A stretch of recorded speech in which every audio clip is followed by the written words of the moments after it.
Day 1275 of the war. Russia began trashing Trump and claiming directly that what he's saying about their agreement with Putin doesn't correspond to reality. Yesterday, Stoilov and Novgorod broke out and were fed into Medvedev's bottle. Novgorod is openly resisting Trump's recent statements, claiming that Russia does not agree with the presence of European contingent in Ukraine or with Putin's meeting with Zelenskyy. But behind Trump's backdrop, little is heard of him anymore. In principle, Trump has it in mind. Medvedev is also openly resisting again. Apparently, the Russian armed forces are feeling how strong they can be in disagreeing with Trump and who exactly. Meanwhile, the US continues to claim that Putin agreed to meet with Zelenskyy and it will happen soon. Russia is literally waging an open war with Europe, and in Poland, a shot explosion occurred.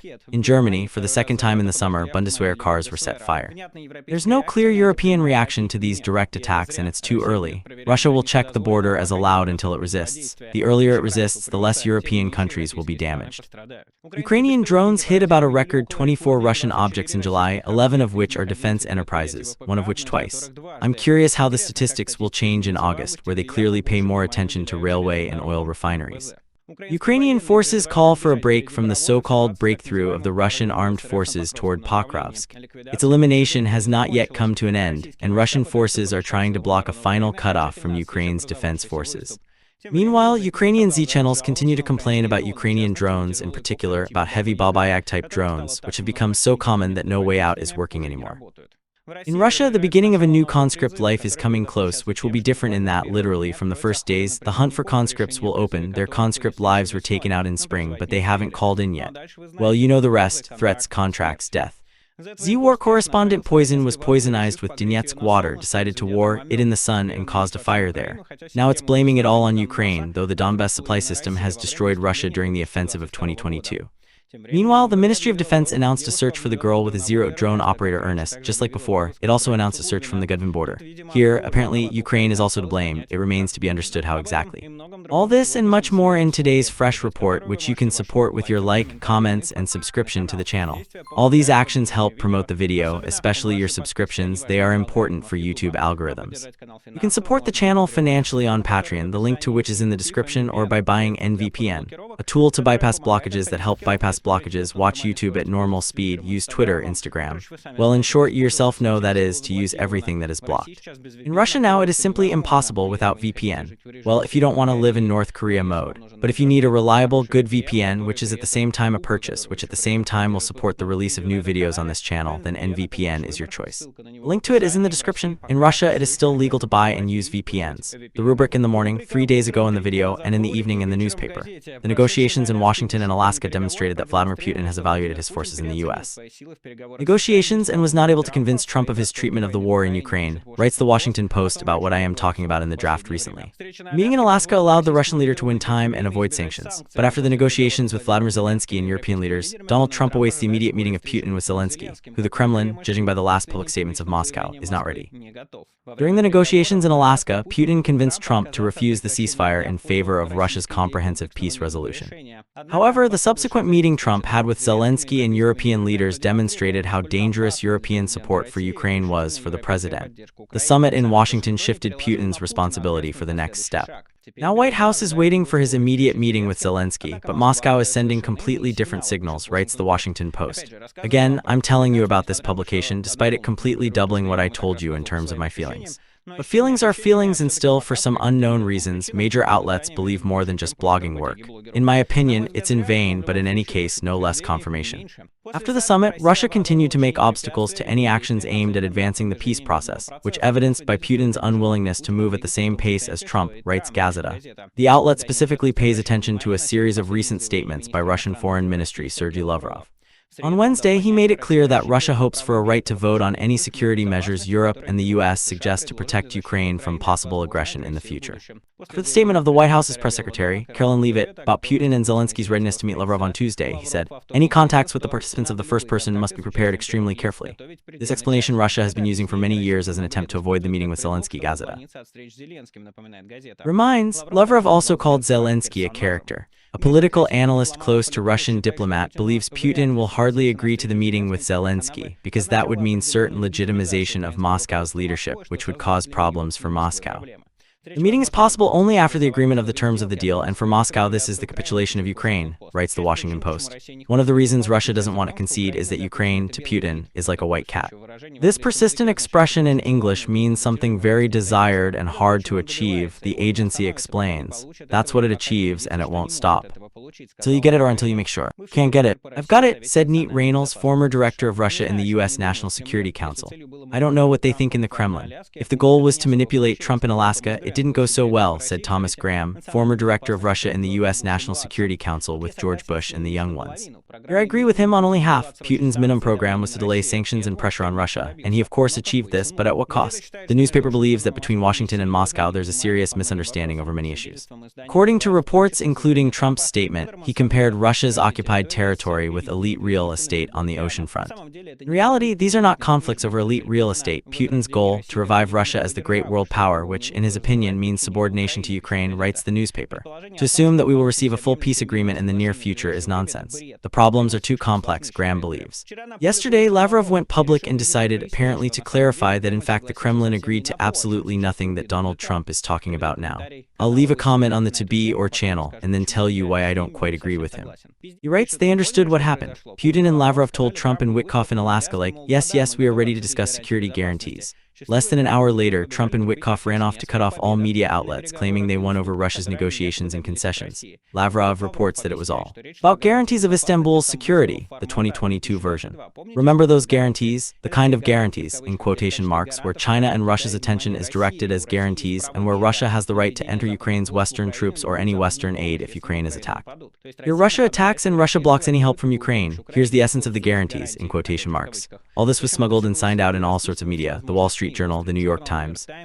He learned and analyzed all this literally by heart, he writes. But these theoretical developers who have no clue what happened in Istanbul in 2022 haven't understood a thing again. Here To Be or hints at Witkoff's main branch of activity in government services that have nothing to do with diplomacy. Putin's destructive behavior probably has little difference than that of the New York refinery in the 80s. He ran off to collect Europeans, continues To Be or, and says, let's develop plans to introduce troops to Ukraine in case of settlement. Trump, Witkoff, they're going to screw you up, they're going to screw up the white day, they're just being wasted like uneducated people. I have no clue how to deliver this to them.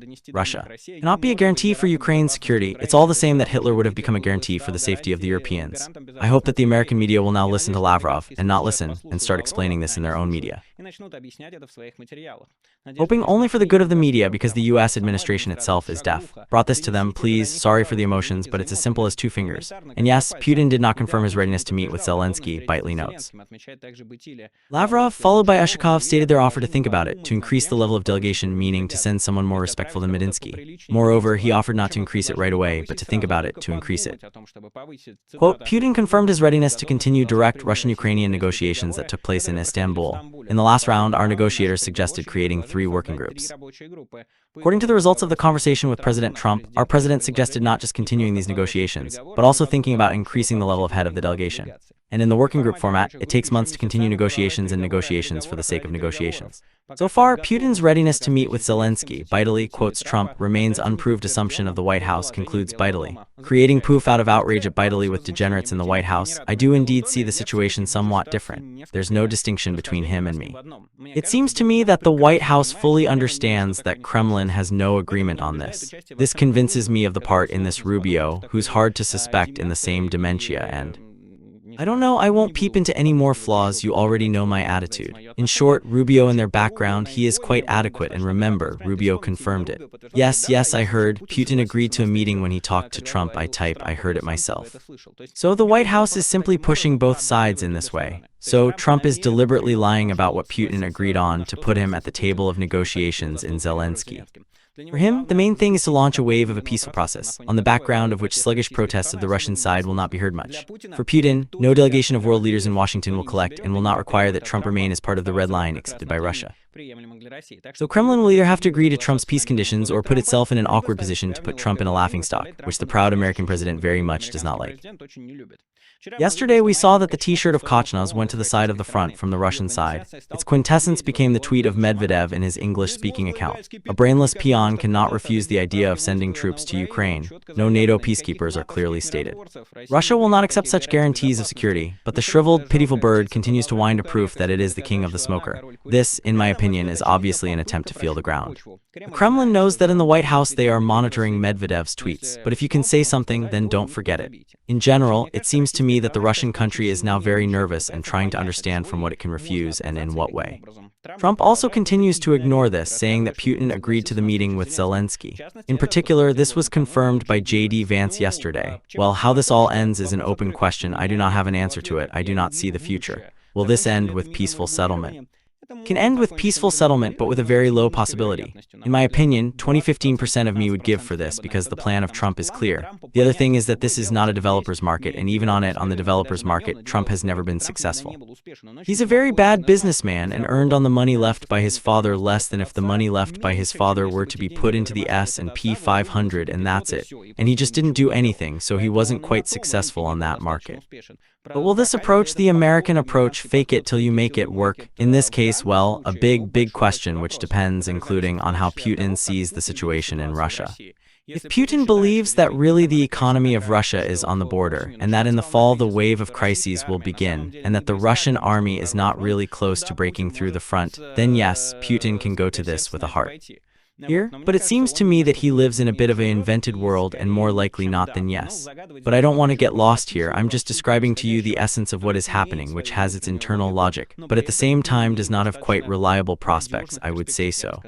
Well, and finally, the rubric Zadornov was right. Trump called Crimea massive and compared it in size with the states of Texas. If I refused to give this land, I would get on the first page of all newspapers for the next 20 years, but Obama gave it to her and nothing happened. No one even remember this, and then they say that Trump is friends with Putin, but I did not give Crimea to him. Crimea is huge. I would say that it is about the size of Texas or something like that, he said. The area of Crimea, I remind you, is about 27,000 square kilometers, while Texas is a bit more, 695,000 square kilometers, almost 26 times more than the half-island, and in general, the area of even more than all Ukraine. Again, I think in this case Trump is not so important the Crimea area as a reason to crush Obama one more time. The main thing is not to forget that already at it, the Russians have captured more than 2,000 square kilometers of Ukraine's territory, and will ask for another 5,000, if only the part of Donetsk region is taken under control in Ukraine. That's more like the area between Delaware and Rhode Island, and if you double Trump's efficiency, you'll see the whole of Louisiana or Mississippi. So on one hand, I agree with Trump, and Obama's actions during the annexation of Crimea are a monstrous incompetence, which is to blame for all the reasons behind the current war and Russian aggression as a whole. On the other hand, I don't see Trump acting much more effectively. Well, the conversations about all these Americans and their actions, I know you know me, I'm a hater of American foreign policy. Here, it seems to me, it is plus or minus always the same whether it's about Trump or about Obama, it's just that Trump is trying to be honest or really trying to make some kind of consistent picture. That is, we saw how Biden is holding Ukraine down and quite strongly not taking the necessary measures. Much, of course, better for the authorities to now have Obama, Biden, Kamala Harris, whoever, because they would at least support Ukraine, which Trump does not do. Yes, that is, we have low expectations of him, so the fact that he has not yet turned off all the help, support, and so on is already taken as something good. But the basic thing is, of course, any other president of the United States would be much better than Donald Trump. At the same time, the general vector of politics is not much change is American. They always throw their allies, they always fit into something, and then they go out of it. Well, this is, unfortunately, the American Kissinger, who does not fit me super. Nevertheless, I do not see any special reasons to cut my hair. And the main thing is to remember that everything is decided on the battlefield. On the battlefield where not Americans, not Trump, not Biden, not Obama fight, but Ukrainian defenders fight, who every day risk their lives and give their lives, protect their country, their loved ones, protect peaceful citizens constantly. Fight Russian aggression with the Russian fascist occupation army. Therefore, the best thing to do here and now is to help the Ukrainian army. Therefore, we continue with you to collect funds, and this time there will be a fundraising for the 110th Brigade. Here is their appeal to you. I respect the local health. We are fighters of the 2nd Battalion of the 110th Cry Mechanized Brigade. We ask you to join the fundraising for the equipment complex for intelligence and fire control for a unified group of fire support. It will help us to destroy the enemy even more effectively. Thank you. Glory to Ukraine. Glory to the heroes. Here's the QR code for Monobank in the description of Monobank, private, PayPal, and cryptocurrency USDT TRC20. Thank you very much to everyone who takes part in these fundraisings. You literally help save human lives, save the lives of defenders of Ukraine in the fight against Russian aggression. This is probably an endless valuable action, which is much more important than any words. I also take part in these fundraisings, of course, and thank you for helping these fundraisings close.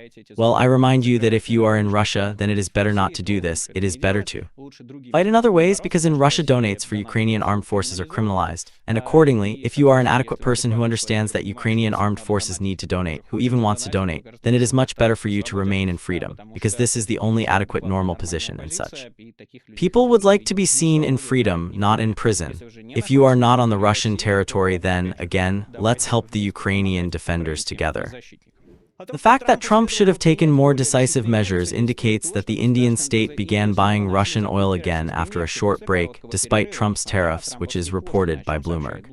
By the way, perhaps this is what forced Russia to publicly establish that Trump almost suddenly denied the words of Trump yesterday and put his entire strategy to question. Company Indian Oil Corp and Bharat Petroleum Corp purchased several batches of Russian oil Ural that will be launched in September and October. According to traders, the discount on Ural has increased from $1 to $2.05, and they carried it, which probably became an additional stimulus for resumption of purchases. The U.S. Ministry of Foreign Affairs accused India of increasing Russian oil price after the start of the war, noting that its share in the import has increased from 1% to 42%. At the same time, in China, the indicator raised only from 13 to 16%. In any case, the fact that Russia is forced to make large discounts is good. It reduces its total money that it gets from all these sales. But nevertheless, it is much worse than what if India, in principle, refused to buy Russian oil under the pressure of the United States. So well, not what we will hope for, but it would be great if Trump returned to the general rhetoric and to the action of pressure on Russia. The Okogoro channel combined the map and statistics of the resultative arrival of Russia in July. Only 24 attempts were made, the channel's author summarizes. 2 oil depots, 2 refineries, 1 airfield, 7 GD infrastructure objects, 1 position in Pokrovsk, and 11 refineries related to the DPRK. Another attempt was made repeatedly over the course of the month. About a record number of attempts remain, and prioritization remains behind the DPRK, according to Okogoro in July. Now it'll be interesting to wait until August, when the accent seems to change to DPRK, and without much focus on striking different targets. In the east of Poland, in the village of Ozny, about 100 kilometers from the borders of Ukraine, a drone of the unknown type flew over, reports the LRT. According to the information of the representatives of the armed forces of Poland, there was no violation of the airspace from the country of Ukraine or Belarus. At the same time, the police found on the cornfield burned down metal plastic debris dropped to a radius of several dozen meters. The publication Arzhech Pospolita, with a link to the source, says that this could be one of the kamikaze drones, type Shahed, which the Russian armed forces attacked on Ukraine on the night of August 19 at the 20th. The channel Rybar admits that the breakdown of the engine and other elements of the drone visually resembles something extremely similar. Telegram channel Vania Asviatomita writes that on the engine, apparently DLA 360 is installed deafener, called on to make the drone unnoticeable for the Ukrainian acoustic system of Discovery, Sky Fortress. The same thing Rybar notes.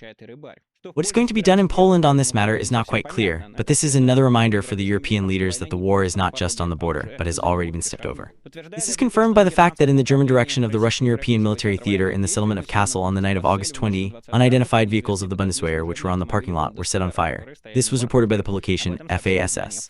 According to preliminary conclusions of the criminal police, it is a deliberate set fire. The search for the suspects began last night, and the results have not been given yet. As it is impossible to rule out direct sabotage, the case was transferred to the State Security Department.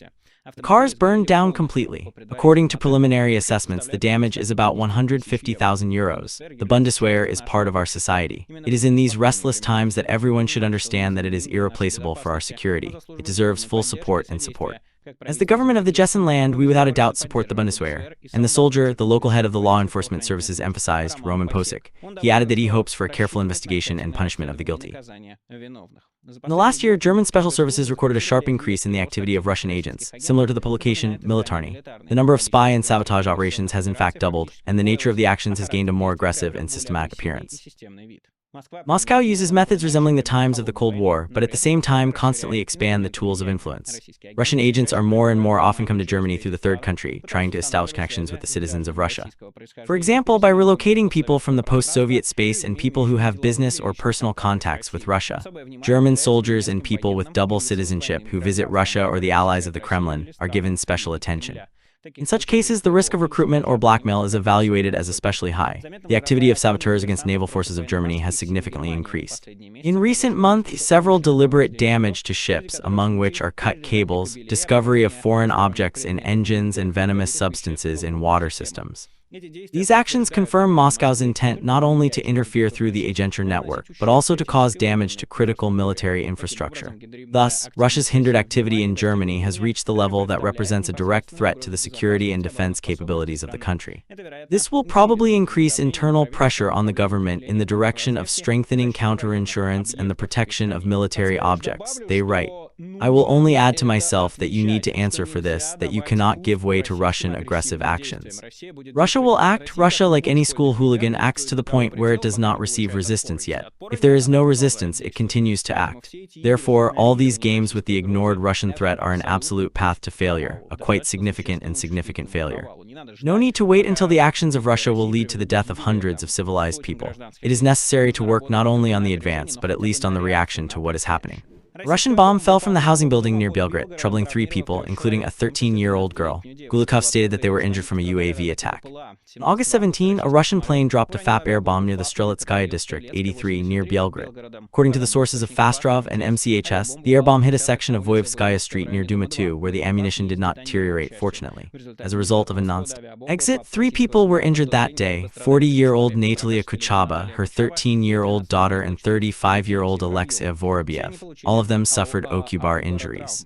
In the footage of the local residents, it's clear that the bomb flew right into the base, and a 1.5 meters old mine was formed there. It's likely building a house was involved. Governor Gladkov reported on the region's shelling on her report that a 13-year-old girl and her mother were injured, but the reason was called a UAV attack.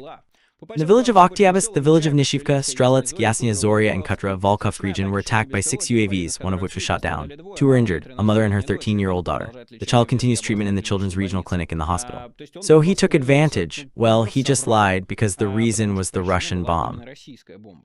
Earlier, Pepel reported the fall of the air bomb on Strelitsk. Thus, the Astra publication is known for at least 104 air bombs, 97 FABs, 7 UMPBs, and 3 missiles that fell from Russian aircraft and missiles on occupied territories of Ukraine since the beginning of 2025. In 2024, at least 165 FAB air bombs fell on these territories. Again, all this from the course of Russian ammunition. Russian military crimes got into the frame of the Russian documentary about the battles for Mariupol. Ukrainian journalist Denis Kazanskiy drew attention to this and wrote the following. He watched the Russian documentary Ukrybesnaya about the assault on Mariupol, and it's when the Russian discreditation tasks of the Russian army again did the Russians themselves the best. In the documentary, military crimes are documented, strikes on old houses with people, as well as a car with civilians. Yes, it's hard to believe, but they filmed and showed in their documentary how those in power shot a car with old people and children just on the streets of Mariupol. I've been saying for a long time that anti-Russian propaganda is needed. No one's going to shoot a Russophobe like the Russians themselves. In today's interview, Lavrov once again called for protection of the Russian-speaking population, and that's the kind of protection Kazanskiy provides. And it's hard to disagree with him because a lot of Russian military crimes have been committed in this documentary. Shooting tanks with a direct target at residential buildings, shooting civilians with vehicles, and so on. All these are military crimes. Ukrainian military and author of the Telegram channel Officer gives a quite detailed assessment of Ukrainian counterattacks in the zone of the so-called Russian breakthrough. Here is what he writes. Настроений по поводу контрнаступательных действий подразделений сил обороны Украины на Добропольском направлении. Ведь уже по некоторым медиа разносится, что мы будто бы берем россиян в кольцо, что они отступают и у них чуть ли не критическое положение. Подобные слова я приравниваю к заявлениям такого плана некоторых спикеров и официальных лиц. ВС РФ не прорывали линию фронта в сторону Нововодяного. Туда дошли только малые группы российской пехоты, а другие источники It's not quite informed, he quote. Concentrated official statements. In reality, he writes, it went so well that our guys cleared the settlements already from several hundred Russians, even with equipment. At first, it really was a breakthrough in small groups, but no one said that Russian armed forces actively began to inflate infantry there. Overall, the situation now is similar. The introduction of really successful actions of the Ukrainian defense forces units in that direction, though in reality everything's not so fantastic. There is cleaning, there are successes, but there will be great happy if we return to plus or minus the same borders, although I'm sure that such a strike will not pass without a cause. And there will still be some kind of strike, the officer believes. And you know, I agree with him, the lighting of the lines of combat actions often flows into the raid Primorny and Kakely, where everything is bad at first, and after a day again to Kiev or Sevastopol in 3 days. From the Ukrainian side, this is regretted a little less than from the Russian side, where many authors should check on the bipolarchka, but still such portions of cold water as this post are needed. The only thing I will add is that I do not see a contradiction in this post. That is, the officer says about the fact that the threats were really reduced initially. And here I agree with him 100% because they really reduced it. It was much more and we did not reduce it. My separate video was about the fact that this is a complete F asterisk, but what he is now saying, I did not understand his thought to the end. That is, the cleaning is really going on. Part of the Russian troops is really surrounded. Part of the settlements is really cleared. Yes, one of the peonies is still preserved, which needs to be cut off. Everything is like that. I don't understand how one thing is directly connected with another. Overall, he's against some getting carried away moods, and so am I, but still, it's not that the Russian breakthrough is really cut off, or that the settlements are really cleared, or that part of the Russian soldiers are really surrounded and don't run in the forest, for example. I think that's pretty normal. I think that's exactly in line with reality. If he had any other data, I would like to get acquainted with it to understand what he was talking about. But my general idea is, I'm definitely supporting him. Another alarming bell from the Pokrovsk direction was brought by a colleague of the officer Stanislav Bunyatov, who told about the strengthening of the activity here of Russian drone operators. In the Pokrovsk direction, he writes, Russian armed forces increased the pressure on our logistics, Bunyatov wrote. The main task is to control the approaches and approaches to the battle line. UAV strengthening arrived at the Russians. They are looking for our surveillance points, UAV positions, shoot down heavy drones. They also expose a lot of FPV Zhezhinov. Recall this drone, which is sitting in the ambush waiting for the enemy. Some brigades have learned to identify them and in time to destroy them. However, the enemy achieves certain results. In the area of Rodinskoye, intense fighting is going on for the exit of Myrnograd and Pokrovsk. Near Dobropolye, the situation is more or less stabilized. The enemy continues to push out from the positions of creation of a kill zone in its close rear. The war blogger Anatoly Radov, in the meantime, reminds his colleague an uncomfortable story when they colored over part of Pokrovsk as under control of Russia. By the way, to this day, on some maps of the Zeman, this beep inside Pokrovsk is to this day drawn. It is absolutely humiliating because, well, humiliating in the military sense, I don't know how to formulate it correctly because this is complete nonsense. Well, that is, it is right nonsense at all. This is just nonsense, that is, so immediately you can catch and understand who is from the Z-men who left at all, well, like, on absolutely unrealistic reason. So, he reminds this VV colleague a convenient story when they colored the parts of Pokrovsk like under control of Russia. According to Ukrainian video, there was a hunt for Russian sabotage in the city center, and since then, no signs of the presence of Russian soldiers there have appeared anymore. A little bit of the situation in Pokrovsk. Writes Radov, as everyone drew on a couple of Ukrainian videos and some are even more fantasized, so they don't say anything now. The situation is not really great, it was really colored on my map. According to Radov's version, the Russians only control separate areas of the southern outskirts of Pokrovsk. Ukrainians have also managed to delay their offensive, Radov admits. Ukrainian scouts Konstantin Mashavets reports on persistent counterattacks around the Russian breakthrough perimeter. Reinforcements are trying to break through to the remnants of pushing infantry, including with the help of armored vehicles, while Ukrainian Defense Forces unit is serving to receive influence and are trying to cut it off along the short direction, Zaporizhzhia, Mayak. For the past day, Russian armed forces managed to advance 500 meters toward Okruzhensk, near Kuchuruyar, and 1 kilometer to the flank by Ukrainian forces from the east of Zaporizhzhia. Ukraine's defense forces, in turn, have fought over the Mayak, the distance from which to the already liberated Zaporizhzhia, that is, in the smallest place of the Russian invasion, is 3.8 kilometers. Mashavets notes that in the event of a success in the encirclement, it will be those Russian assault groups that are now trying to break through the infantry in the north, which has already been cut off. However, he is not sure that this will be enough for the Ukrainian command. Moreover, the Russian armed forces continue to redeploy reinforcements and intensify attacks on neighboring sectors. In the south, the Russian armed forces tried to advance to Myrnograd and north of Yuchnaya. Mashavets recalls that Russian forces in this sector are waiting for battles for Rodinskoye to end, for the Ukrainian logistics routes from the north to start a decisive assault on the Krovsk-Myrnograd agglomeration. Also, Konstantin Mashavets believes that the South Donetsk direction is the most dangerous for the Ukrainian defense forces. Propagation is taking place along the entire perimeter of the Russian group, Voskvostok responsibility zone. In particular, Russian forces have advanced toward Sichnevaya, Paid Malivka, and leaked through separate groups toward Voron. In addition, Russian forces are advancing northwest of the border of Timirovka and Volnaya Polya in the direction of Nagilaya Polya to Ivanovka and Kimisheva. Also, Mashavets notes that Russian forces have reached the border of the Volkhya River between Ivanovka and Andreyevka-Sova, and he makes the conclusion that the Ukrainian defense forces are not yet able to stabilize the situation here. The author of the Officer channel admits some of the successes of Russian armed forces east of Konstantinovka, which the channel tells about, and at the same time describes how these successes look like in fact. Here's what he writes. In the Konstantinovka direction, Russian armed forces have certain successes in the direction of Stupich-Pritichna. The advance and successes, in quotation marks, are in the fact that the Russians ran over like cockroaches on the basement. and then whine to their commanders on the radio that they are surrounded by support and have no food and water. Nevertheless, such a trend is far from positive, because if they are not constantly shot there, they will eventually develop success and the already stable presence will turn into a border, on which they are confidently fortified, warns the officer. The difficult situation for the Ukrainian forces remains in the Lemansk direction, where the Russians are successful in advancing, says Stanislav Bunyatov.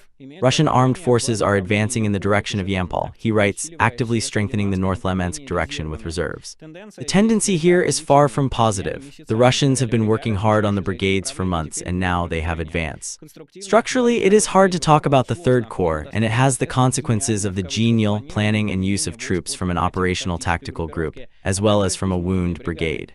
The bottom is clear. It is hard to scale the third assault experience on the Corps in the short term, because it is a parallel work without the opportunity to back out, regroup, reassess the situation on the front line, and the like. The line of combat contact from Kupiansk to Siversk is far from stable, admits Bunyatov, the units of the Ukrainian Defense Force, as they can resist the Russian pressure. In the 63rd Separate Mechanized Brigade published frames of work of a Ukrainian tank about the Russian infantry, which slipped into the Zerchnya, which is on the other side of the Zherabets River from Torskoy, and carried out the following comments. Tankers of the 63rd Brigade are again against the cover of the Russian sabotage and reconnaissance groups, which have been lucky to crawl through our positions. Just imagine what the occupiers in their last moment of their hectic life feel like when a tank shot at them from 30 meters. The ground is glassy for you, he writes. Konstantin Mashevitz writes that the Russian forces managed to advance south of Kharkivka on the right bank of the Zherabets River, when the attacks on Redkodub, Grekivka, and Shandry Golov did not bring success. According to him, in a day, Russian forces carried out 16 attacks and took only 1 square kilometer of territory. From the Kupiansk direction, a remarkable video came, where a Ukrainian tank literally blows up the building where, as it is said, Russian troops have taken cover. It is noticeable that the video is geolocated in the residential area of the eastern part of Kupiansk on the left bank of the Askal River, quite far from the front line. Apparently, another sabotage unit has taken over the city, and it has not taken part. Konstantin Ashavitz reports that the attempt of Russian armed forces to break through to the left bank of the river in the eastern part of Kupiansk has not yet been successful, but Russian troops have taken cover in the north of the right bank of the city and in the northern part of the village of Myrnya. At the same time, the units of the Ukrainian Defense Force successfully counterattacked in the city line, leaving the enemy at 150 to 200 meters. Also, Russian troops are trying to bypass the village of Zagarzovo on 2 sides to expand their breakthrough in the Kaspal in the south of Kupiansk. Deep State provides some details of the situation in the Zaporizhzhia direction, where Russian attacks continue. The authors of the project share the video of the work of the Company of Strike Unmanned Aerial Systems, Viri, 241 of the Separate Brigade of TRO in the area of Kamenskoye, and write the following. The Russian attack on this section of the front does not stop. Russians are constantly trying to sneak into Stepnogorsk with small infantry groups, hiding and holding out until new infantry comes. But also on the way, Ukrainian forces strike the Russian troops. If someone manages to at least get to the outskirts and hide somewhere, everything they've got will fly there. For the past days, Russian forces have been trying to sneak into Stepnogorsk direction through Plavnai and also trying to secure behind the village itself.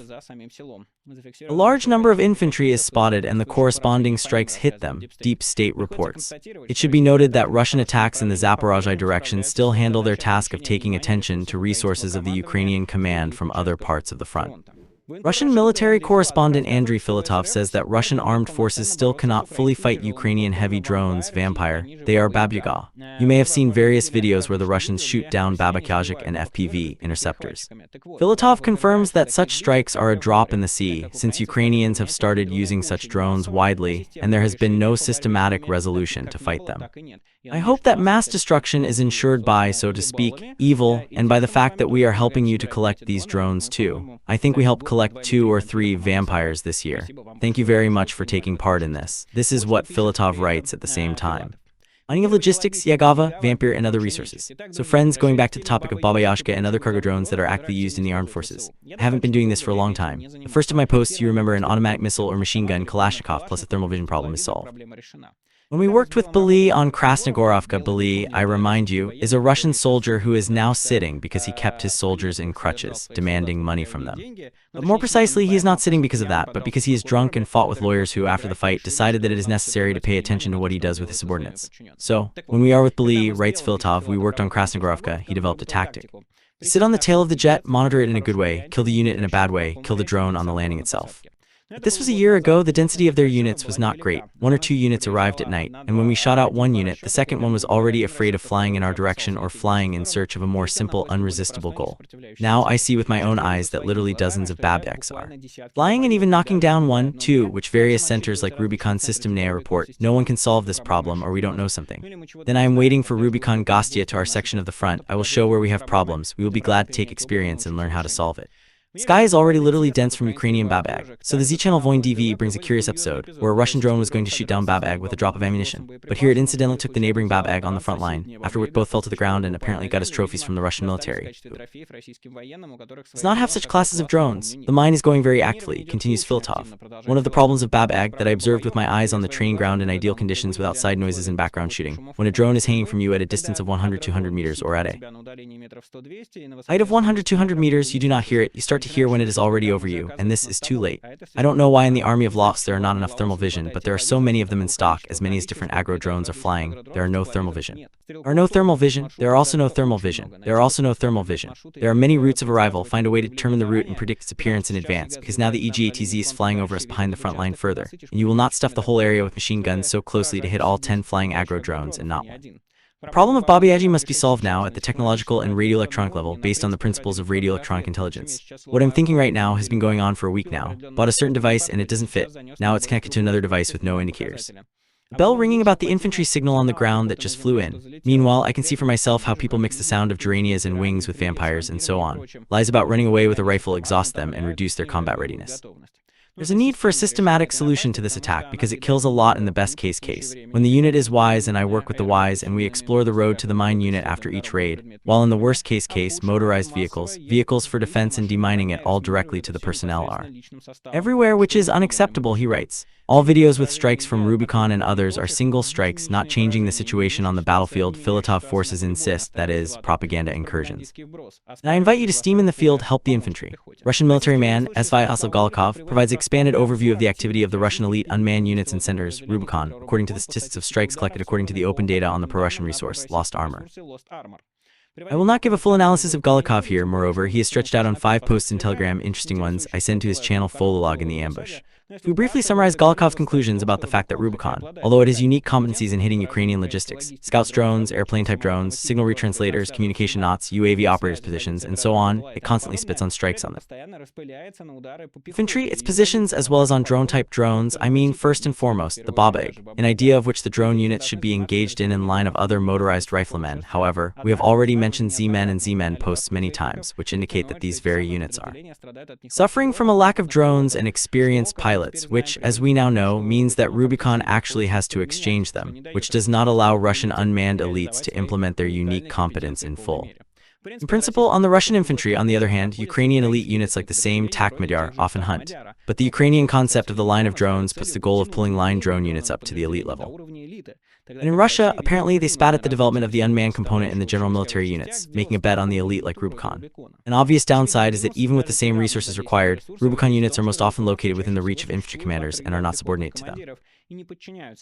Therefore, the tactical use of drones will inevitably be non-systemic and without the attention of the real needs of Russian troops, which is good and great. Continue in the same spirit, Russia. Now that we're talking about the Russian drone industry, we must remember the story of drone operator Gudvin and Ernest, who were replaced by their commander in the meat assault. Perhaps everyone has already forgotten this story, but it does not stop making us happy with all the new events. This time, the Ministry of Defense added Kristina Danilova, a girl who died after the criticism of the Russian military command, Sir regrets, with the call sign Ernest. Attention was paid to this media zone. The base of the search indicated that Danilova is looking for a criminal article, which is not known yet. At the end of July, the Ministry of Defense also announced the search for Evgeny Irenkovich, the wife of Dmitry Lysakovsky, with the call sign Gudvin, the serviceman of Gretz. Danilova, the Khalsin Evzik, and Irenkovich and Yezhik also served in the Russian army. At the end of October 2024, they reported that they were announced in the search for the voluntary leave of the unit. Irenkovich wrote that she and Danilova saved themselves from the zeroing at the front, so the woman was left in Moscow, where the investigative committee of the Ministry of Defense immediately applied. Later, Irenkovich reported that the criminal case against her and Danilova was not raised. Danilova, Gretz, and her husband, Irenkovich Vysokovsky, fought for the Russian army as volunteers. They died at the front in September 2024. On the day of their death, a video was published whose Ernest and Gudvin reported that their drone intelligence reports were disbanded, and the military was sent to combat missions as simple assault soldiers. Volunteers said that this video was to be published in case of their death. Before the assault, Ernest and Gudvin actively criticizing the commanders of the 87th Regiment and Igor Puzik with the call sign evil. Well, Puzik remained in his place despite the check initiated by Belousov in relation to these events. In general, the Z channels were once again cancelled due to Kremlin propagandists, including Vladimir Slavyev, who completely defended his chest this Puzik. Kremlin military corps almost blinded after being washed with water in Donetsk. His eyes began to have amoebas. At the military corps, Komsomolskaya Pravda, Dmitry Steshin said, almost blinded after being washed with water from under the tap in occupied Donetsk. The city is still suffering from a humanitarian disaster. Dr. Jasser gave me a diagnosis back in the elevator of the clinic, though it's quite exotic. A decadent carotid, acantamiobny carotid, amoebas sitting under your feet and naturally devouring the eye edge in small pieces. A rare condition in which amoebas penetrate into the eye edge, this can lead to irreversible disruptions in the vision or blindness. I was only able to look into the eye after the conscripts were waiting for the drug to work. I tried to remember where it got stuck and remembered. I gave way in Donetsk, broke the system with the help of Lifehack, as it's called. I left for military affairs in the morning, put a black construction bucket with water on the street. I'm back, it's hot, success. Yes, it looks fluffy and the towel is soulful. As you notice in the clinic, I built myself a chashka petri with a volume of 15 liters for cultivation of all sorts of insects on an industrial scale. What is happening in cute tanks or in the blue containers of 200-400 liters of Donetsk apartments? I can't imagine what is happening there and what forms of life are being born. In the last month, the water for Donetsk was dredged, so it is not fact that the Lifehack is to blame. It is simply not intended for washing, not for drinking, and there is no other. And how much it was in the 105 kilograms of crutches in the kitchen and in the bath, it was not clear, Steshin wrote. The fact that there is no water in Donetsk is to blame by Ukraine, he added. This is, of course, a lie. The current problems with the supply of water began in 2022, when during the Russian offensive, the system of water supply in Donbass was destroyed and created in the Soviet times. Moreover, the refineries recognized that as long as the front does not move another minimum of kilometers by 30, repair cannot be said. Russia is literally shooting at the pipes through which water went to Donetsk. Earlier, Putin recognized that a built water tank from Donetsk cannot handle the needs of the occupied region. In a letter to the authorities, it reported that it provides only 6% of the city's needs and often breaks. The head of the DPR, Beep Dushalin, also recognized that the reason is the wear of networks. They have not been repaired since the 90s. Residents of the so-called DPR complain about the lack of water or its weak pressure and bad quality since 2022. Since July 21, 2025, residents of the water began to supply for several hours once every 3 days. Because of the lack of water, there began the flight of birds. Long lines are built over water through the entire Donetsk. The Kremlin sends water trucks from other regions to the city. Before that, children from the DPR recorded a video appeal to Putin and asked him for water. I told about the situation in a separate video. Here is another result of the Russian world. Criminal case of Mashtubnaya Samostralia for the payout of 83rd State Guard Air Assault Brigade was heard in court, reports Kommersant. As the publication writes, as part of the indecency with wounds and awards, 83rd Air Assault Brigade from the budget was illegally paid over 200 million rubles. Also, an advantageous service was provided for the time of stay in hospitals and a vacation of over 30 soldiers. The criminal case of fraud in a especially large scale was initiated after the execution of one of the assault soldiers who received a status test for this. As a result, and former commander of the Guard Brigade, Colonel Artem Gorodilov, and the head of the Special Operations Group, Colonel Konstantin Frolov, were detained. Colonel Frolov himself numbered 4 wounded in the SVO zone, but it turned out that all of them were not received in the combat situation. During the investigation, the officer said that his comrade and soldiers aimed at him not to touch the life-important departments. As the result now, 4 orders of courage and 2 medals for courage were also illegally received by the colonel. And the stories of federal media about how he gave birth to a girl saved from shelling, about saving his life, about serving in the command of the most effective group of snipers were fake. Who could have thought? In the army, volunteers came to the cemetery to honor the memory of their comrade. The former military man after the service dedicated himself to the work of young people and volunteerism. During one of the trips, he died. The graves remembered his actions and talked about how every day in the cemetery there are more and more new graves. Yes, many graves, so much pain, so much suffering in this place. Why did our Putin get involved in this war? Hundreds of people died here. So that they do not come to you? Yes, of course. You have to save and raise all the time. Thank you.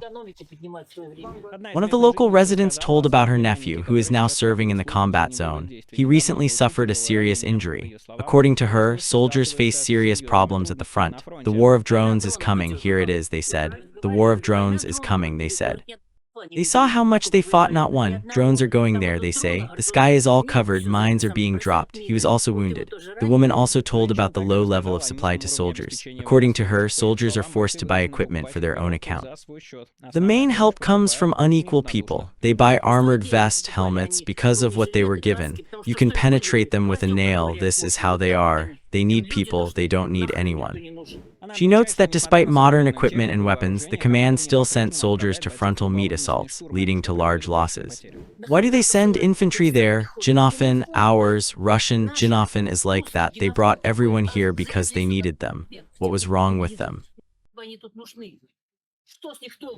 Discussing any manifestation of xenophobia, but I can't help but note that the main thought here is true. Putin in his madness destroys not only Ukrainian but also Russian people, and this is not seen until the end. But finally, on how not to end up in a situation like this, not to end up in this cemetery, not to end up in the situation a woman describes. Lawyerly, a monarch wrote an appeal telling about the peculiarities of autumn convocation in the 25th year and how it is important to each conscripts, as well as how to protect their rights.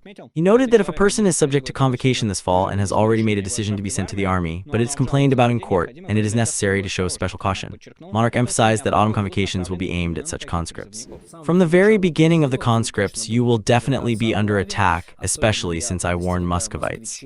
This is my first warning, that is, in no case do not go to the metro, lessen the risk of being in public places, and it is better not to live on the place of registration, which the military commissariat knows about, which you are part of, in the military account.